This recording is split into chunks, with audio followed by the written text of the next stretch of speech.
Assalamualaikum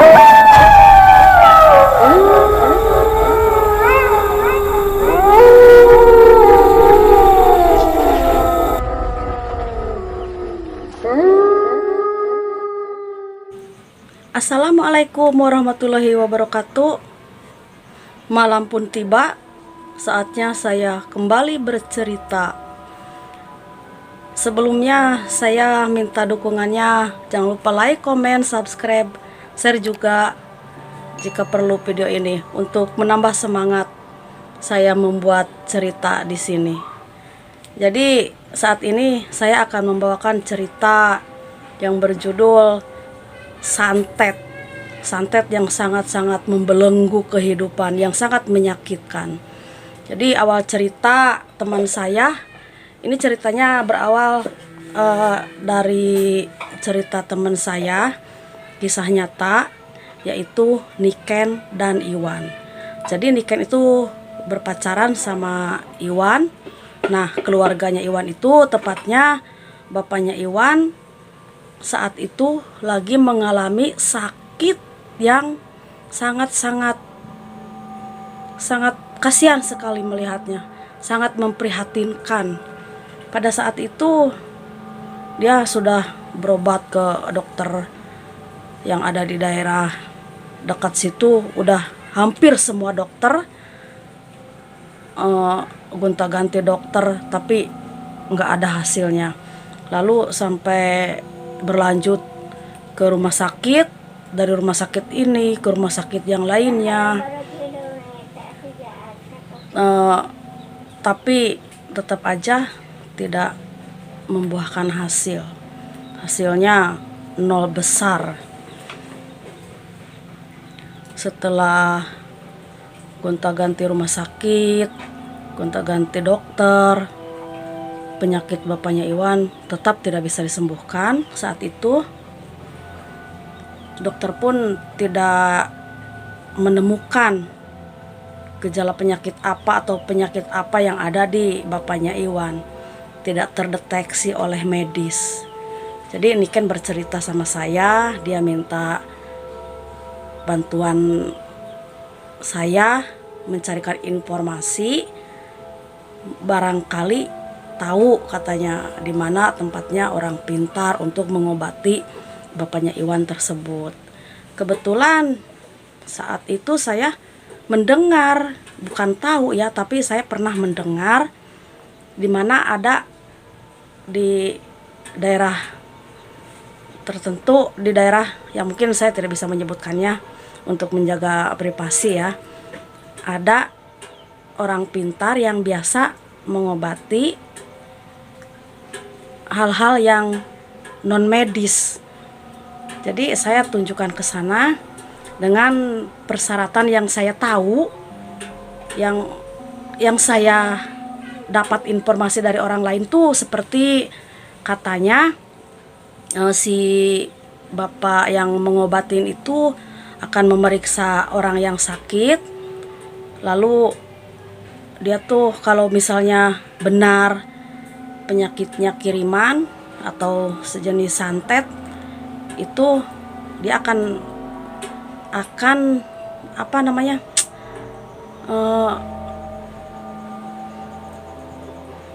akan melakukan perbandingan, akan mediasi dengan yang mengirimnya itu. Jadi dengan cara kalau misalnya si santet itu datang dari kiriman seorang dukun itu menghabiskan berapa rupiah untuk membeli sajen dan sebagainya, alat-alat ritual. Jadi si bapak yang pintar yang akan mengobati ini, dia harus melebihi uang yang dihabiskan dukun tersebut. Contohnya kalau misalnya si dukun itu mendapat menghabiskan uang 3 juta misalnya. Nah, si bapak yang pintar ini dia harus melebihi target dari 3 juta, misalnya 4 juta untuk membeli kebutuhan sajen tersebut. Mungkin ini pendapat saya, mungkin sajennya akan lebih diperbanyak atau kualitasnya akan lebih berkualitas lagi untuk memancing si jin tersebut, biar dia lebih memilih sajennya dia daripada dukun itu. Mungkin seperti itu, jadi gampang untuk menghubunginya atau untuk mengontrol sang jin tersebut. Sepertinya itu pendapat saya, sepertinya begitu. Nah, tidak lama kemudian, ini singkat cerita ya, bapaknya Iwan lalu diajak ke sana. Setelah diajak ke sana, lalu diperiksa penyakitnya apa.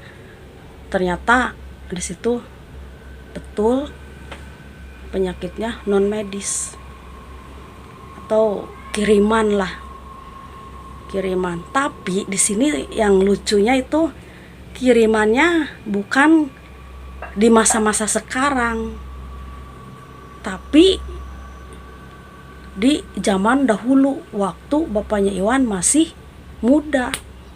Di sini sungguh dahsyatnya ilmu hitam yang dikirim sang dukun itu, sangat mengerikan sekali.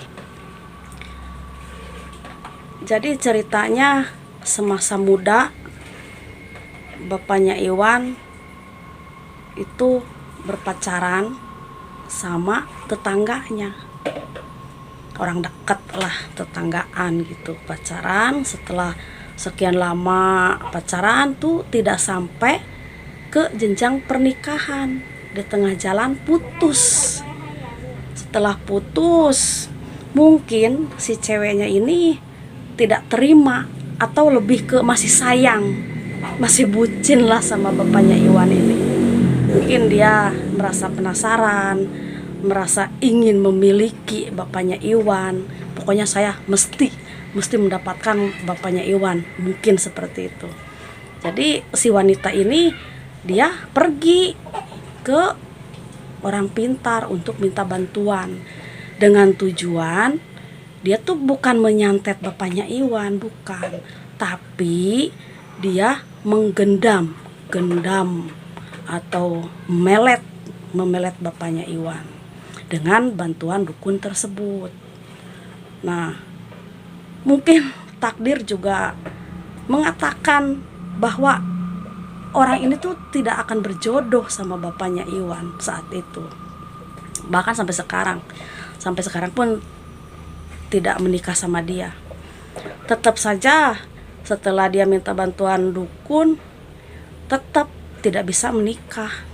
Tapi efeknya di sini, mungkin si kiriman tersebut bersaranglah di tubuhnya bapaknya Iwan. Walaupun bukan pelet yang menyatu di jiwanya bapaknya Iwan itu, walaupun bukan pelet, tapi efeknya itu lebih dahsyat, yaitu membikin bapaknya Iwan itu jadi sakit yang berkepanjangan.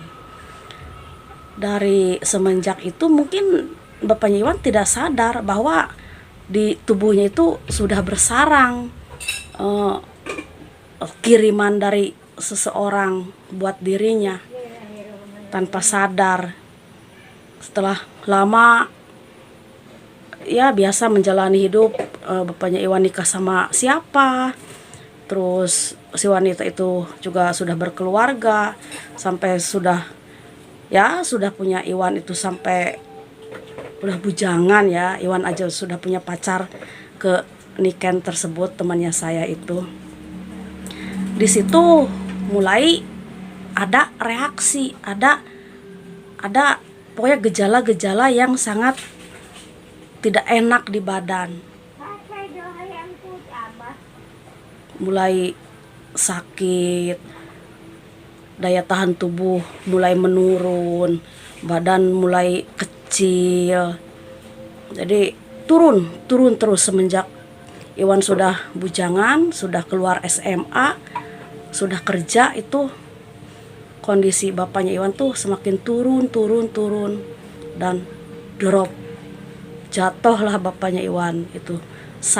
Yang sakitnya itu sangat-sangat parah sekali.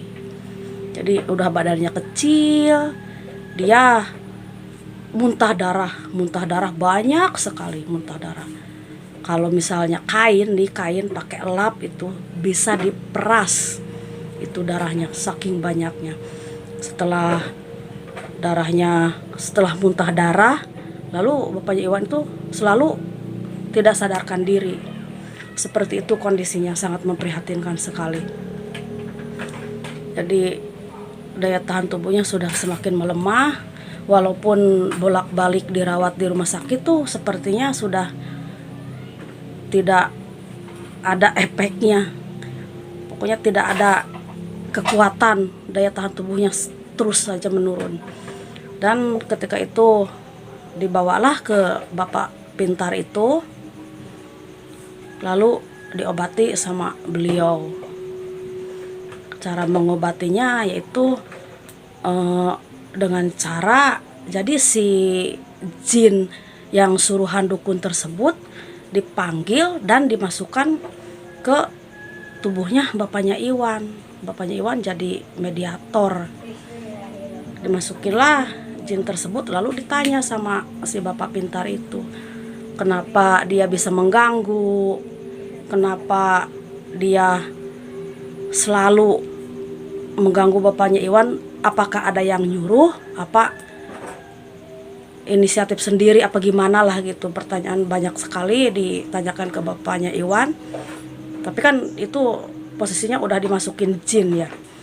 Dan ya itu dijelaskan lah dari situ. Saya cuman disuruh orang yang sakit hati, orang yang suka sama orang ini, dan minta bantuan dukun untuk memeletnya.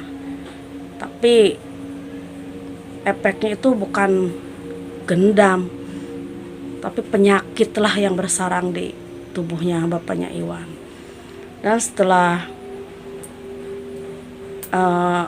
adu argumen lah, mungkin si Bapak Pintar ini meminta untuk jin itu jangan mengganggu lagi, apa gimana, mungkin juga adu kesaktian gitu. Dan di situ baru mulai bapaknya Iwan tuh sadar. Setelah sadar, dia tuh bisa bangun lah, sadar dari kemasukan itu, bisa bangun, terus pengen minum. Perlahan-lahan dia tuh kembali lagi, dan alhamdulillahnya bisa selamat, bisa bebas dari belenggu santet tersebut dengan bantuan Bapak yang Pintar itu. Setelah mulai pulih, dia kan di sana nginep entah berapa hari, saya kurang paham juga. Itu sewaktu ditanyain sama orang Pintar tuh, bapaknya Iwan sambil jerit-jerit histeris, sampai banyak banget yang nolongin, megangin tangannya ini, pada dipegangin kakinya, badannya. Terus sempat juga di situ muntah darah yang banyak. Setelah muntah darah yang banyak, lalu tidak sadarkan diri, lalu itu terjadi obrolan, mungkin udah dirasukin jin yang kiriman itu, ngobrol-ngobrol. Setelah itu dia kembali pingsan, dan setelah pingsan itu dia sadar, lalu berangsur-angsur pulih. Jadi alhamdulillah sekali bapaknya Iwan itu masih bisa terselamatkan dengan bantuan bapak tersebut. Setelah dia badannya stabil, istirahat yang cukup di sana, sampai akhirnya diperbolehkan pulang sama si Bapak yang Pintar itu. Jadi Eh,